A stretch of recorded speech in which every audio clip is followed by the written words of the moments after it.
Hi dear students, welcome to our channel Accountancy in Tamil. இன்னைக்கு வீடியோல 12th standard accountancy chapter 2 accounts of not for profit organization உடைய illustration third sum பார்க்கலாம். From the following particulars of Chennai Sports Club, prepare reception payments account for the year ended 31st March 2018. So particularsல என்னெல்லாம் கொடுத்திருக்காங்கன்னு பாருங்க. இந்த சம்ல நம்ம reception payments account தான் prepare பண்ண போறோம். ஓகேவா? Opening cash balance as on 1/4/2017 10,000 rupees. Opening bank balance as on 1/4/2017 15,000 rupees கொடுத்திருக்காங்க. So இந்த சம்ல நம்மளுக்கு கேஷ் பேலன்ஸும் கொடுத்திருக்காங்க, பேங்க் பேலன்ஸும் கொடுத்திருக்காங்க.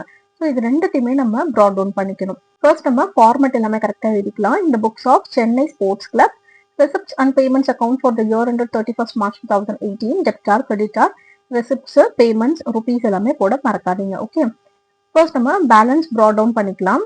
To balance brought down debit சைட்ல கேஷ்ல 10,000 rupees கொடுத்துருந்தாங்க. ஸோ கேஷ்ல 10,000 இன்னர் காலம்ல போட்டுக்கோங்க. ஓகேவா? நெக்ஸ்ட் பேங்க் பேலன்ஸ் 15,000 rupees கொடுத்துருக்காங்க. ஸோ பேங்க்னு போட்டு 15,000 போடுங்க இன்னர் காலம்லயே. ரெண்டுத்தையும் ஆட் பண்ணீங்கன்னா 25,000 rupees வரும். இதை எடுத்து அப்படியே நீங்க அவுட்டர் காலம்ல போட்டுக்கோங்க. 25,000 rupees.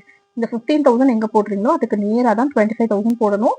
15,000க்கு கீழே லைன் போட மறக்க கூடாது. அப்பதான் நீங்க இது ரெண்டுத்தையும் ஆட் பண்ணி வெளியில போட்டிருக்கீங்கன்னு அர்த்தம். Okay, next interest paid 5,000 rupees கொடுத்துருக்காங்க. ஸோ பெய்ட் அப்படின்னாலே நம்ம பே பண்ணிருக்கோம்னு அர்த்தம் இல்லையா? பேமெண்ட்ஸ்ல போடணும். ஸோ பேமெண்ட் சைட்ல, அதாவது கிரெடிட் சைட்ல பை இன்ட்ரெஸ்ட் பெய்ட் 5,000 rupees போட்டாச்சு. நெக்ஸ்ட் டெலிஃபோன் எக்ஸ்பென்சஸ் 7,000 rupees கொடுத்துருக்காங்க. ஸோ எக்ஸ்பென்சஸ்னாலே நம்ம பே பண்ணிருக்கோம் தானே அர்த்தம். ஸோ பேமெண்ட்ல போட்டுக்கலாம். By telephone expenses 7,000 rupees. Upkeep of grounds 22,500 rupees கொடுத்துருக்காங்க. ஸோ அப்கீப் ஆஃப் கிரவுண்ட்ஸ் அப்படின்றது என்னன்னா, இப்போ இதுவே வந்து நம்மளுக்கு ஸ்போர்ட்ஸ் கிளப்புடைய அக்கௌண்ட்ஸ் தான் நம்ம ப்ரிப்பேர் பண்றோம் இல்லையா? ஸோ ஸ்போர்ட்ஸ் கிளப் அப்படின்னாலே கிரவுண்ட் இருக்கும். ஃபார் எக்ஸாம்பிள் இப்போ கிரிக்கெட் கிளப் அப்படின்னா கிரவுண்ட் இருக்கும் இல்லையா? அந்த கிரவுண்டை அவங்க கரெக்டாக மெயின்டைன் பண்றதுக்கு சில எக்ஸ்பென்சஸ்லாம் ஆகும். அந்த எக்ஸ்பென்சஸ் தான் நம்மளுக்கு அப்கீப் ஆஃப் கிரவுண்ட்ஸ் அப்படின்றதுல வரும். ஸோ அப்கீப் ஆஃப் கிரவுண்ட்ஸ் வந்து நம்மளுக்கு பேமெண்ட்ஸ்ல வரும் இல்லையா? அதனால பேமெண்ட்ல எழுதிக்கலாம். By upkeep of grounds 22,500 rupees போட்டாச்சு. Next bats and balls purchased 13,000 rupees கொடுத்துருக்காங்க. ஸோ பர்ச்சேஸ் பண்ணிருக்கோம் அப்படின்னாலே நம்ம அமௌண்ட் பே பண்ணிருப்போம்.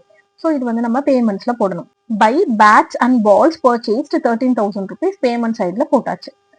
சப்ஸ்கிரிப்ஷன்ஸ் ரிசீவ்ட் 2016 to 17ல 4,500 கொடுத்துருக்காங்க. 17 to 18ல 65,000 rupees கொடுத்துருக்காங்க.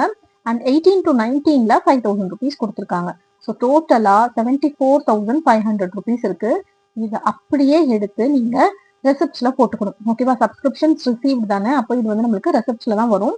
நீங்க எப்படி கொடுத்துருக்காங்களோ அதே ஃபார்மேட்ல நீங்க ரெசிப்ட்ல போட்டுக்கணும். டு சப்ஸ்கிரிப்ஷன்ஸ் ரிசீவ்ட்னு போட்டு 2016 to 17 4,500, 17 to 18 65,000, 18 to 19 5,000 எல்லாத்தையும் ஆட் பண்ணா 74,500. இந்த டோட்டல் வரைக்கும் உங்களுக்கு கொஸ்டின்லேயே கொடுத்துட்டாங்க. அதை எடுத்து நம்ம அப்படியே இங்க போட்டுக்கலாம். 74,500 rupees. Next tournament expenses 12,500 rupees கொடுத்துருக்காங்க. ஸோ எக்ஸ்பென்சஸ் தான் இது. ஓகே, அதனால நம்ம பேமெண்ட்ஸ்ல போடணும். பை டோர்னமெண்ட் எக்ஸ்பென்சஸ் 12,500 rupees போட்டாச்சு. Next tournament fund receipts 15,000 rupees கொடுத்துருக்காங்க. ஸோ டோர்னமெண்ட் நம்ம நடத்தினதுல நம்மளுக்கு ஃபண்ட் ரெசிப்ட் வந்திருக்கு, ஏதோ ஒரு ஃபண்ட் வந்திருக்கு. அப்ப ரெசிப்ட்ஸ் அப்படின்னாலே நம்ம ரெசிப்ட்ஸ்ல தான் போடணும். மேல கொடுத்துருக்காங்க பாருங்க, to tournament fund receipts 15,000 rupees. ஓகேவா? சப்ஸ்கிரிப்ஷனை லாஸ்டா போட்டுக்கோங்க. Next closing balance of cash 5,000 rupees கொடுத்துருக்காங்க. ஸோ இது க்ளோசிங் பேலன்ஸ்ன்றதுனால நம்ம பேலன்ஸ் கேரி டவுனா போட்டுக்கணும். கேஷ் பேலன்ஸ் 5,000 கொடுத்துட்டாங்க. அப்போ நம்ம பேங்க் பேலன்ஸ் கண்டுபிடிக்கணும். ஓகேவா? பை பேலன்ஸ் கேரி டவுன் போட்டு கேஷ்ல 5,000 rupees இன்னர் காலம்ல போட்டுக்கோங்க.